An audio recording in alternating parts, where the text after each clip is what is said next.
Welcome to Best Car Fixes. This is Muhammad Harun Idris. Please subscribe, share, and like. Cadillac Escalade 2007. The customer parked the car. When he come back, the car doesn't want to start.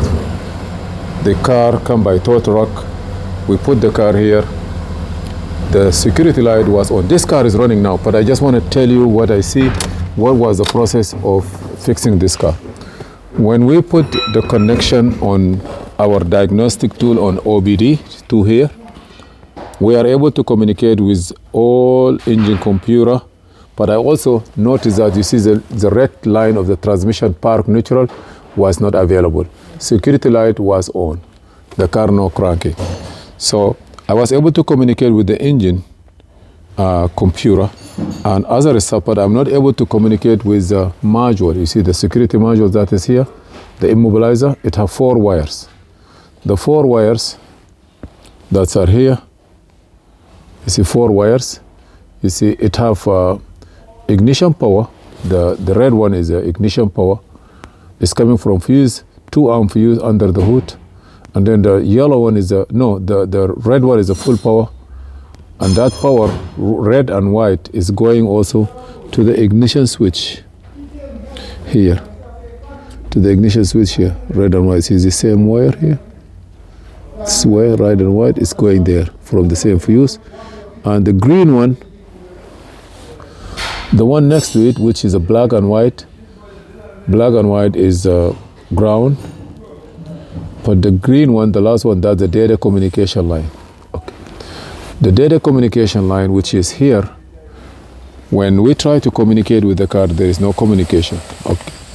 We bring our voltmeter and we test this one. No communication, power ground. We test the communication data line, and we have 7 volt. When I say 7 volt, 6 to 7 volt, which is very high. We're supposed to get this is a like a communication line, which is like a serial data line, which is through here is communicate with all other modules.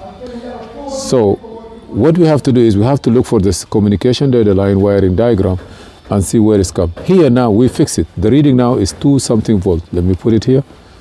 All the same wire. You see I jump it. Look here how much voltage. It's 2.2 to 2 point something voltage. When we come to the OBD here, we cut this wire and we connect it. You see here now also I have 2 point something. I connect this wire directly to the Antitheft control module, and I was able to get the communication with. So there is a junction box here. I want to show you. You see here all the module in this car, airbag control module, the one that communicating in this database, even the computer engine, I don't know, they all talking, they even this one here, it take the signal, or they have a junction box which is here. Step it on the top, step it on the top of the foot. You see the handbrake here. You see that wire? This is the junction here, the junction. When I disconnect those junction, you see here, I disconnect this junction, I take this piece out and I start reading all the codes. When I disconnect it, I was getting 2 volt, 2 volt. This, when I disconnect everything and read one by one, everything going good. But this wire here, this is this wire here, A, because it go by A, B, C, D, E, F, G, like this. This letter A wire, which I cut it here, this wire, when I cut it, let me show you. Before I cut it, I have 6 to 7 volt. Let me see how many volt I have in this. You see now, I have 9 volt. 9 volt, you see here. And this A is going to the radio. And the radio is aftermarket tools. Besides, even I have aftermarket alarm, they install it here. I don't want to deal with it. I have to disconnect all of them. If he want it, he can go back to the radio people or to the alarm people to install it again.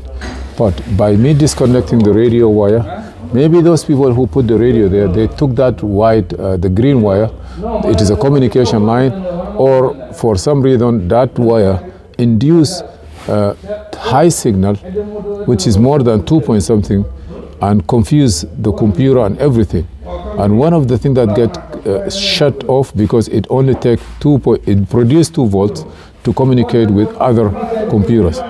That one get shorted down everything. So the one that's pulling down, and this is a network, you know, like all this here together, they are in one place and they're all talking with the same language. This one here, it brings different noise. So I disconnect it, I cut it. I don't need it here, unless if they have original radio in it. If they don't have original radio, I'm going to disable that one, tape it away from it so that I can start the car. As soon as I disconnect that one, I have the communication, door lock, unlock, everything work. I put everything back, and I have the shifter, signal also come back, my car is start. But this one here doesn't work, Pioneer. And I believe this is the one that created all this problem. And this is aftermarket radio. I don't know what they put it behind there. I don't want to go for more detail, but I know for sure my car is working now. And that's what I have. Thank you for watching. Please subscribe, share, and like, and see you in another video. This is Muhammad Harun Idris. Thank you.